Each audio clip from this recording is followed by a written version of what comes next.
Yo tout le monde, c'est Topcraft. Aujourd'hui on se retrouve sur 5 expressions dont vous ne savez peut-être pas l'origine. Let's go. Numéro 5. Sortir de la cuisse de Jupiter. Donc déjà, ça vient de la mythologie grecque. Jupiter, c'est le dieu des dieux, le plus puissant. Bref, c'est le boss. Ensuite, qu'est-ce que ça veut dire?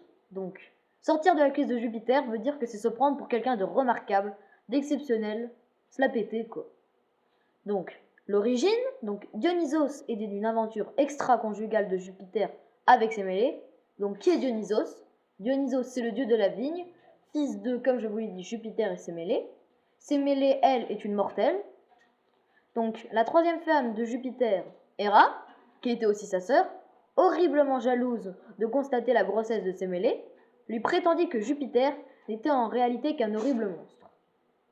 Alors, Sémélé supplia son amant de se laisser voir nu dans toute sa puissance pour vérifier ce qu'a dit Héra.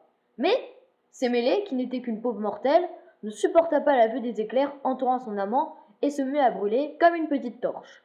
Donc Zeus arriva à extraire le petit Dionysos du ventre de sa mère, bien avant le terme, c'est-à-dire les mois de grossesse. Comme il n'y avait pas encore d'incubateur à l'époque, il enferma l'enfant à l'intérieur de sa propre cuisse pour le protéger jusqu'au jour prévu pour la naissance. 3 mois plus tard, Dionysos naît, pour de bon cette fois, parfaitement formé. Numéro 4. Trinquer. Ah, cette bonne façon de célébrer un moment inoubliable. Mais ça n'a pas la même origine que maintenant, car trinquer en cognant les verres l'un contre l'autre est une coutume du Moyen-Âge. À cette époque, l'empoisonnement était une pratique relativement courante lors des banquets entre seigneurs, concurrents, nobles et autres notables. Certains voleurs se servaient aussi de poison pour tuer et dérober la fortune des gens aisés. Tout le monde se méfiait de tout le monde et les assassinats par empoisonnement étaient fréquents. Ainsi, les grands seigneurs ont pris l'habitude de trinquer, faisant en sorte qu'un peu de contenu de chaque verre se retrouve dans l'autre, montrant ainsi que les liquides n'étaient pas empoisonnés. La tradition a perduré, même si l'on se fait aujourd'hui davantage confiance. Numéro 3. Toucher du bois. Apparemment, cette superstition remonte à très loin, puisque les Perses et les Égyptiens la pratiquaient déjà. Pour les premiers, ce serait parce qu'ils pratiquaient le masdéisme, religion dans laquelle le fait de toucher du bois permettait de se mettre sous la puissance protectrice d'Atar, le génie du feu. Pour les seconds, ce serait parce qu'ils pensaient que le bois diffusait une forme de magnétisme bénéfique. Numéro 2. Mariage pluvieux, mariage heureux.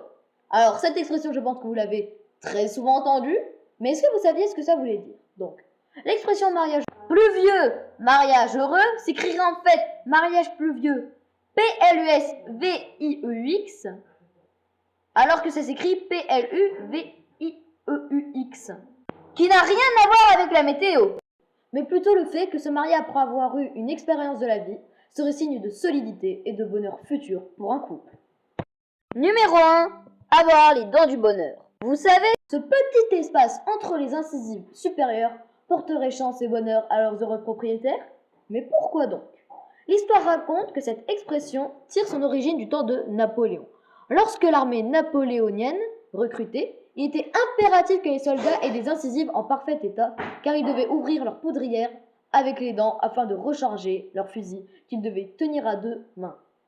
Tous ceux qui avaient des dents écartées étaient alors reformés car inaptes au combat, et ce, pour leur plus grand bonheur. Donc, j'espère que cette vidéo top 5 vous a plu. Dites-moi dans les commentaires si vous saviez quelques expressions ou si vous ne les savez pas, ça me ferait super plaisir. Et je vous dis à bientôt.